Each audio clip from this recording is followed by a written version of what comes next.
Selamat datang di C Swiss 7 channel. Di sini kita akan membahas sebuah materi. Kira-kira apa sih materinya? Ini nih.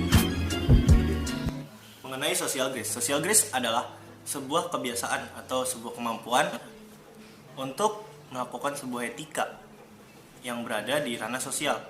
Nah, di masa pandemi ini, social grace yang kita butuhkan adalah caranya berkomunikasi dengan media. Terkadang beberapa orang yang kita lihat tidak memperhatikan sebuah sosial etika dalam bercakapan di media, seperti komunikasi dalam telepon, berkomunikasi dalam sebuah pesan atau WhatsApp dan lainnya. Dan juga ada juga selain berkomunikasi lewat media, di sini kita juga mempelajari mengenai gimana menyikapi yang ada di media dan juga apa saja yang kita harus share atau upload di dalam media. Terkadang hal-hal tersebut sangat sensitif bagi warga media karena apapun yang kita upload ataupun kita share bisa mengakibatkan sebuah kesalahan yang cukup fatal. Selanjutnya ke pembahasan mengenai telepon. Contoh sebuah telepon yang baik adalah contoh menelpon kepada orang tua dengan baik, seperti kita ingin membutuhkan sesuatu tetapi kita berada di tempat yang jauh. Nah, kita harus memperhatikan bahasanya tersebut. Seperti contoh yang baik adalah, halo, assalamualaikum ibu, maaf sebelumnya ganggu bu, tolong bu, itu ikan di rumah dikasih makan ya bu, maaf ganggu, kalau misalkan nggak ribet tolong dikasih makan, kalau emang lagi ribet jangan dulu, ntar aja. Oke, makasih bu, assalamualaikum. Nah, di sini ada komunikasi lewat telepon yang salah, seperti ini. Halo bu, tolong dong itu ikan dikasih makan, cepetan ya, jangan sampai enggak, soalnya ntar mati ikannya, cepetan ya. Dari dua komunikasi tersebut kita tahu bahwa kita harus berbicara dengan baik kepada orang tua walaupun lewat telepon. Kenapa? Karena bisa saja orang tua kita ingin minta bantuan tetapi mereka pun sedang sibuk dengan kegiatannya di rumah. Maka dari itu, kita harus memperhatikan sebuah bahasa dan tata cara bagaimana menelpon dengan baik, apalagi kepada orang tua. Selanjutnya ada cara mengirim pesan dan beretika lewat WhatsApp. Nah, kita seringkali melihat beberapa murid ataupun mahasiswa yang menghubungi guru atau dosennya dengan tidak memakai tata krama, seperti tanpa menggunakan salam, tanpa menggunakan basa-basi ataupun salam penutup dan minta maaf. Nah, hal tersebut sangat mengganggu apabila dosen tersebut sangat sensitif. Dan hal-hal yang kita harus perhatikan adalah seperti contoh di kiri saya. Nah, pesan tersebut sudah lengkap dengan salam pembuka, permintaan maaf sebelumnya, dan juga sebuah isi. Setelah isi ada yang namanya penutup dan kembali mengucapkan terima kasih. Selanjutnya adalah pesan yang salah. Pesan yang salah yaitu pesan yang seperti tadi kita bahas, yaitu pesan yang tidak menggunakan salam pembuka, permintaan maaf dan isi dan selainnya. Nah, seperti ini pesan yang salah. Pesan yang salah ini tidak diperuntukkan untuk dosen dan juga orang tua dan guru. Karena kenapa? Pesan tersebut hanya berguna untuk teman saja ataupun orang yang lebih akrab dari kita. Oke, selanjutnya ke pembahasan mengenai media sosial. Nah, kalian sering kan pasti main sosmed seperti Instagram, terus Twitter dan juga yang lainnya. Nah, di setiap media sosial itu banyak sekali sebuah berita-berita ataupun informasi-informasi yang kita harus tahu, dan juga kita harus tahu kebenarannya benar atau tidak. Dan juga apabila kita ingin share atau upload sebuah konten, kita harus mengerti dulu apa yang benar dan salah. Maka dari itu kita akan bahas sekarang. Konten yang baik adalah konten yang menyajikan sebuah informasi yang baik, pengetahuan yang baik, dan wawasan-wawasan yang baik. Seperti ini. Di postingan samping ini tidak ada sumber dan tidak ada kejelasan dari informasi tersebut. Siapa yang mengirim, siapa yang membuat pertama kali dari informasi tersebut. Nah, maka dari itu sebelum kita melihat sesuatu ataupun menilai sesuatu dari media sosial, kita harus tahu siapa yang mengirim dan siapa yang membuat informasi tersebut. Sebelum kita salah kaprah ataupun salah pemahaman dari apapun yang kita lihat di media sosial. Oke, selanjutnya ke pembahasan mengenai cara terbaik untuk upload konten di media sosial. Sebelumnya dipilih dulu konten apa saja yang baik menurut kalian. Nah, misalkan ya tidak berbau pornografi, rasisme, ataupun yang lainnya menyebabkan perpecahan. Oke, selanjutnya akan kita bahas mengenai cara pengiriman email kepada dosen dan guru. Mengenai mengirim email, sangat penting bahwa untuk siswa dan mahasiswa yang mengirim tugas pada saat masa pandemi seperti ini, karena apapun yang kita kerjakan pasti dikirimnya oleh email ataupun Google Drive ataupun yang lainnya. Nah, gimana sih caranya kira-kira mengirim email yang benar? Nah, di samping adalah contoh email yang benar dengan lengkap dengan format yang benar sesuai dengan materi yang akan dikumpulkan, dan ada nama, ada pengirim, pokoknya nama lengkap pengirim sesuai dengan format yang dibutuhkan. Nah, di samping adalah format yang salah karena tidak ada formatnya tidak jelas dan tidak ada nama dari pengirim tanpa ada kejelasan biodata dari pengirim tersebut. Hal tersebut sangat diperhatikan karena dosen atau guru tidak tahu yang mengumpulkan ini siapa, dan terkadang dosen juga tidak melihat secara detail langsung tugas kalian dan tidak dibuka langsung. Jadi dosen menilai itu dari format pengumpulan kalian lewat email.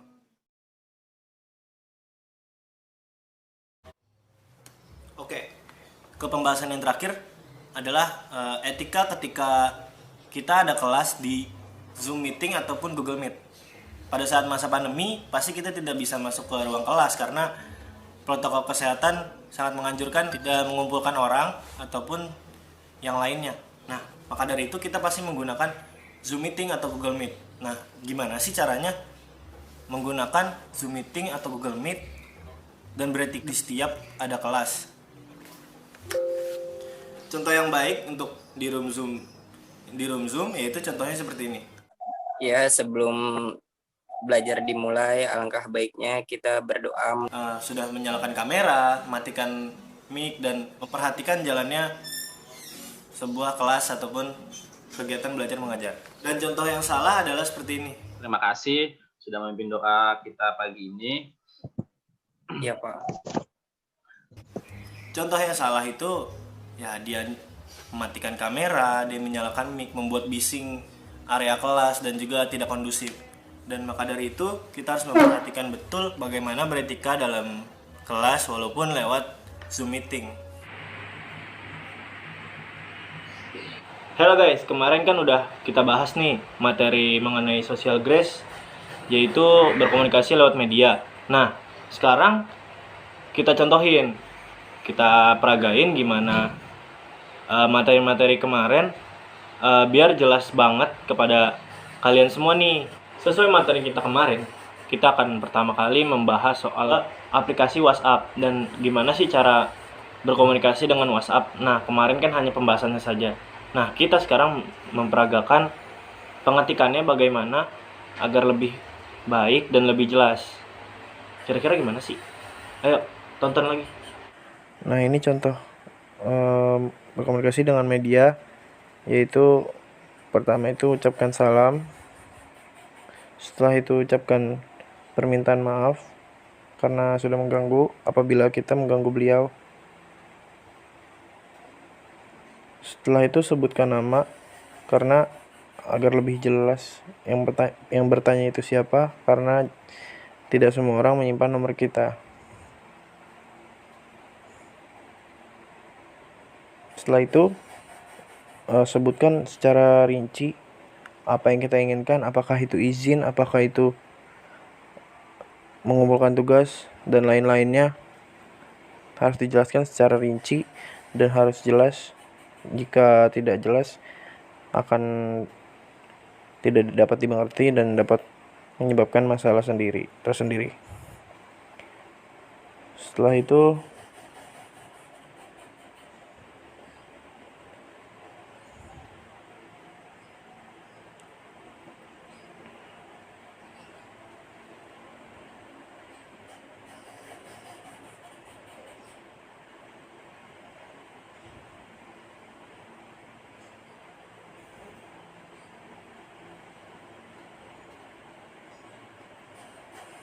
setelah itu berikan kata-kata menutup, slide kata penutup, dan juga salam penutup. Sebelumnya ucapkan terima kasih. Nah, untuk emot ini tidak disarankan karena kenapa? Tidak sopan. Sebelumnya saya minta maaf karena sudah memakai emot tersebut, karena ini dengan kakak tingkat jadi tidak terlalu formal. Oke, seperti itu. Selanjutnya kita ke pembahasan tata cara mengumpulkan tugas dengan email ataupun Google Form ataupun di Google Classroom dan lain-lainnya. Nah, gimana sih kira-kira? Mungkin pembahasan ini lebih ke email ya, karena kan beberapa tugas pasti ada yang ke email. Nah, di sini ada email. Kalian cantumkan email guru kalian, dosen kalian, dan lain-lain. Nah, setelah itu subjeknya harus jelas, tapi singkat.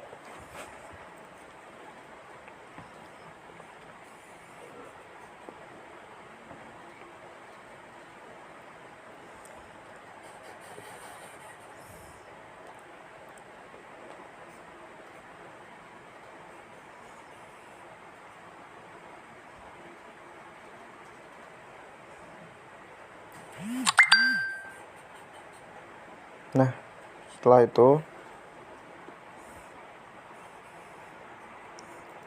tulis deskripsi dari sebuah tugas kalian. Sebelumnya ucapkan salam terlebih dahulu.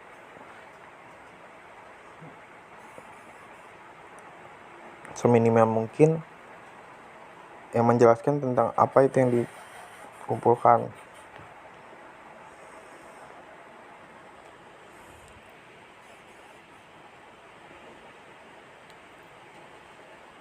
Dan perkenalkan nama terlebih dahulu, karena agar lebih jelas kembali untuk biodata.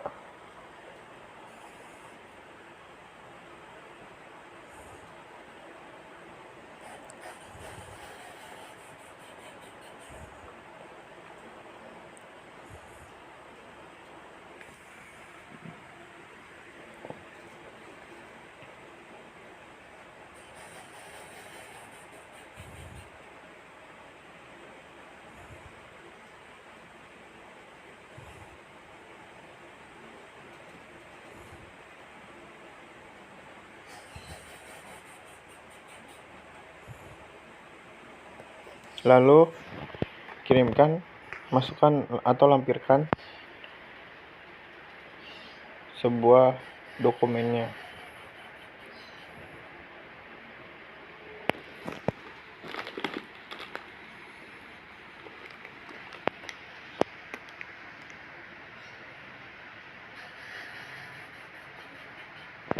Nah, kalian cari terlebih dahulu dokumennya di mana dan sampai ketukar dengan dokumen yang lainnya.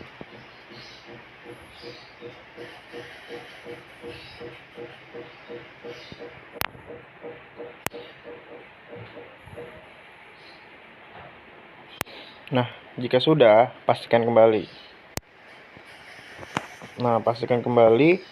Apakah sudah terkirim atau belum. Nah, ini belum terkirim, maka dari itu harus diulang pengirimannya. Tinggal di refresh saja. Setelah terkirim, sedang dikirim. Nah, setelah terkirim, cek kembali apakah sudah terkirim. Nah, seperti itu. Kalau begini sudah terkirim. Oke. Nah, di sini kalian harus dapat memilah mana-mana saja yang benar di media sosial. Apa-apa saja yang sekiranya kalian harus lihat dengan baik dan percayai dengan baik, karena kalian harus bijak dalam media sosial. Nah, ini contoh berita-berita yang konten-konten yang sedikit nyeleneh ataupun ya sedikit kritis. Dan juga ini termasuk konten yang baik, konten yang memberikan edukasi, konten yang memberikan sebuah feedback tersendiri kepada kita dalam hal konteks positif.